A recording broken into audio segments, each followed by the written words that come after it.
अलाउद्दीन खिलजी का मूल नाम अली गुरशद था। उसने अपने चाचा और ओहदे में ससुर जलाल उद्दीन फिरोज खिलजी की हत्या करने के बाद 1296 ईस्वी में दिल्ली सल्तनत की गद्दी पर बैठ गया। अलाउद्दीन खिलजी दिल्ली सल्तनत के सबसे शक्तिशाली शासक के रूप में जाना जाता था। यद्यपि अलाउद्दीन खिलजी एक अनपढ़ शासक था, लेकिन इस तथ्य के बावजूद वह एक सक्षम सैनिक था। उसने सेना की कमान में उत्कृष्ट प्रदर्शन किया। उसने दिल्ली सल्तनत का उत्तर के अलावा दक्षिण के क्षेत्र में भी विस्तार किया। उसके शासनकाल के दौरान दिल्ली साम्राज्य सिंधु से बंगाल तक और हिमालय से विंध्य क्षेत्र तक विस्तृत हुआ। उसने राजा रामचंद्र को पराजित किया और उसे पहाड़ी क्षेत्रों में पलायन करने के लिए मजबूर किया। रणथंभौर की विजय। अलाउद्दीन खिलजी ने रणथंभौर के राजा हम्मीर देव के किले की घेराबंदी का नेतृत्व किया था।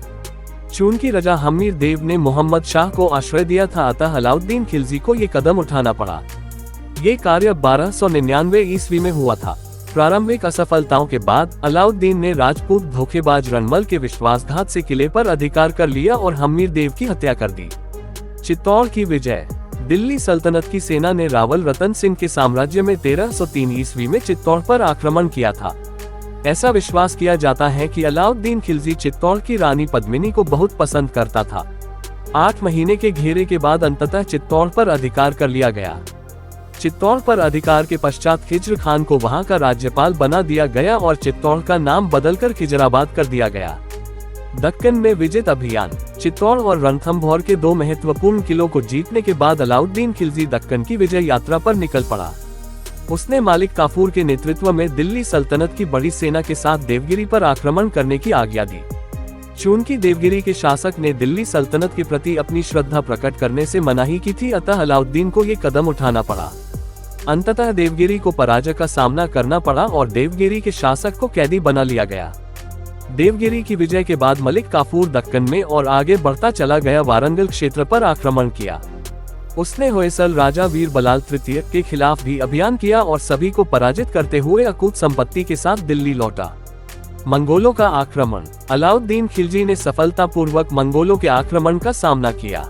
मंगोलों ने कुतलुब ख्वाजा, जो कि कुबलाई खान का पोता था, ने करीब 2 लाख की सेना के साथ दिल्ली सल्तनत पर आक्रमण किया। अलाउद्दीन खिलजी मंगोलों से सीरी दुर्ग के पास मिला और युद्ध के मैदान में मंगोलों से मुलाकात की और आसानी से उन्हें हरा दिया। इसके अलावा मंगोलों के और भी आक्रमण तरघी के नेतृत्व में हुए।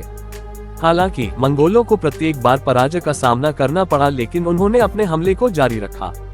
अन्य मंगोल आक्रमण मंगोल सेनापति के बाद इकबाल मंद खान और तारताक के नेतृत्व में हुए, लेकिन अलाउद्दीन खिलजी के लौह नीति ने उनकी प्रत्येक इच्छा को नेस्तनाबूद कर दिया।